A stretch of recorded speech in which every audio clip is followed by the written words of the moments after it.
Hello, I'm Paul Zajac, founder of Elastic Steel, Massive Athletic Conditioning and Easy Flexibility. Right now I'm going to talk to you about a very common issue for the shoulder pain. Very often when people have the shoulder pain, they get an inflammation of the bicep tendon, supraspinatus tendon, inflammation of the bursa. Now when all that happens, very often people take a rest, this goes away. If it's not too severe, they try again, it comes back. Now, very often the problem is not necessarily the position of the shoulder, because the shoulder can only come up to so much, and if we try to push that shoulder more and more and more, we get the impingement. The scapula has to rotate up. We can have the flexibility issue, we can have a motor issue, we can have a strength issue. If the scapula does not rotate up completely, chances are we have an issue with the downward rotator from the back, which is the rhomboids. We have an issue with the tilter and a downward rotator from the front, which is the pectoralis minor, and also the muscle that elevates, but it likes to rotate down, which is the levator scapula. Any of those tight, or very often 2 or 3 of them are tight together, is not going to allow it to rotate up. Now, what happens sometimes is people will find this out, they start getting massages, they start doing the stretches, and even when we do the kinesiological stretching technique, we find out that all those muscles are now completely loose, and the arm's still stuck up here, it still doesn't go up. So when that happens, what do?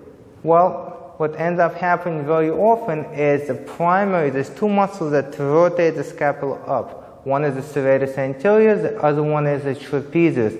Serratus anterior is in a better position to do that, but trapezius can do that as well. So very often what happens is we have either weakness in serratus anterior or we have motor issue, which means that something happened to the long thoracic nerve and it doesn't innervate the muscle very well.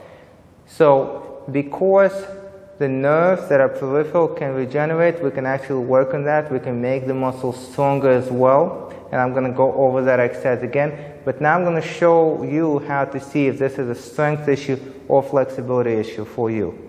An example of this would be the following. So here I have Alfredo bring his arms up. Now, if he is here, maybe he is lacking flexibility, for instance, to bring the arms up. Now, his arms are in good position, but assume they were here, or assume one arm was out to the side. I want to know if it's strength or flexibility issue. Now, if it's the flexibility issue, I would need to work on his levator, I would need to work on his rhomboids and pec minor, and possibly even on other muscles such as lats.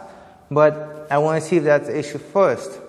So I do this, and the scapula is rotated up perfectly, which means that it's not an issue with flexibility. So if he was, for instance, in this position, and he had issue with the scapula, especially if it was tilted forward, and I could actually palpate and see that, and I would hold this in position, I would put this up, it came there, and let's say I let it go and it drops back down, then I know that it's a motor issue, and most likely it's a motor issue with serratus anterior. On the other hand, if I'm trying to press it and it's not coming up, it still might be a motor issue, but I also know that there's a flexibility issue in there.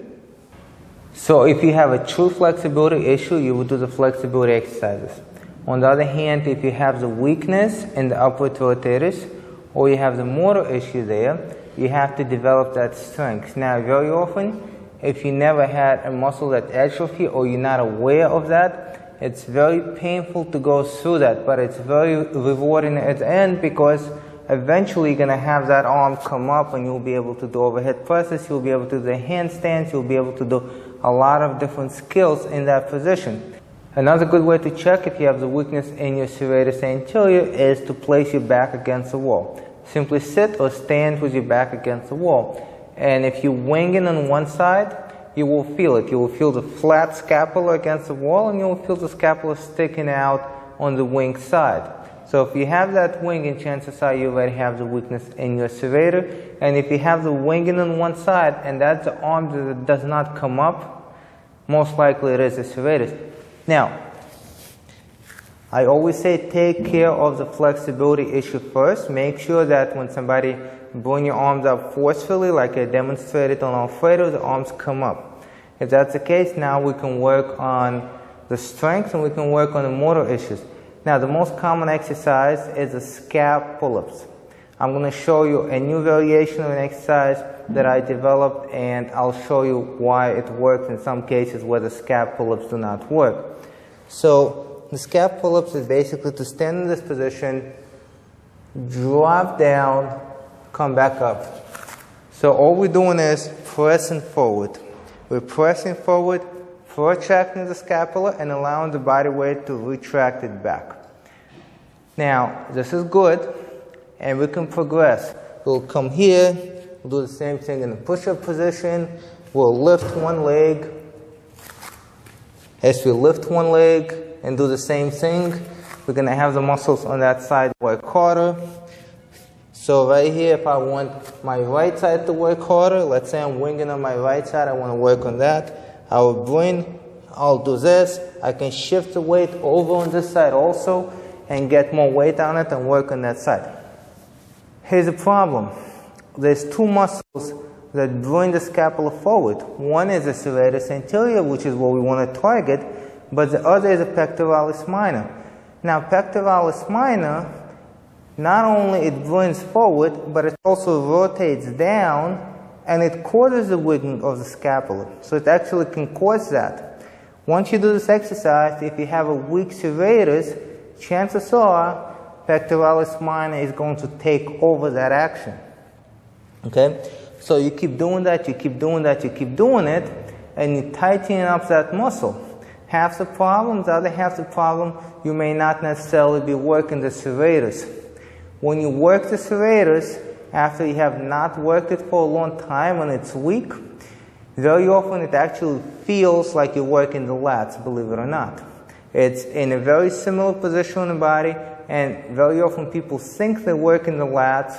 The same way when you try to bring your arms up, you start bringing your arms up and you feel the pull. That pull is the weakness of the serratus trying the best it can to rotate the scapula up. But very often people think, oh, I feel the pull, must be my lats pulling down, because it's in the same spot, but it's the serratus.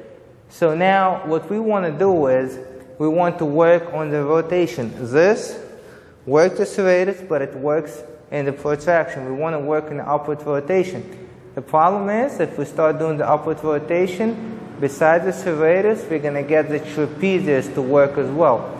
We do not want the trapezius to work, but if we have to, it's preferable that the trapezius work together with the serratus than the pectoralis minor.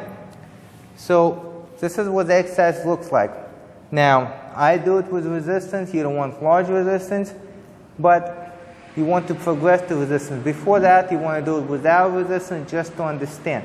Now, you need to lie back at an angle at about 45 degrees, a little bit lower, a little bit higher. What that does is the more you lie back, the more you're taking the trapezius out of the game, and the more you're going into protraction.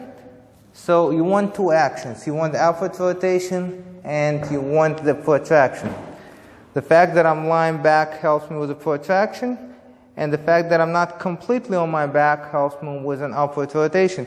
I bring my arms here, and from here I begin to rotate up. Okay, I begin to rotate up. I want my head back, chin in, and as I rotate up, I also protract. In other words, I have my shoulders coming forward. Upward rotation and protraction. Upward rotation and protraction. Once you get this movement by itself, you will add resistance to it in the crease of your elbows. I don't use the dumbbells. Here, I'm using this weight here. So the same position, upward rotation, protraction, and down. And as I'm doing it, I'm actually feeling it in my lower serratus anterior. And here, upward rotation and protraction. And this strengthens the serratus anterior. It stays away from the pectoralis minor.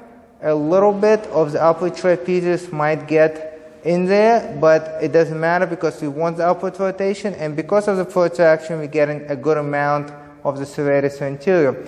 And this exercise allows the body to get that control back of that muscle, upward rotation, which will protect the shoulder because we're no longer going to be impingement. We're going to get good shoulder position. That is the point of this exercise. Do it for a while. You can start with scap push-ups, but you would progress to this one later on to get more specific serratus activation. Thank you for watching.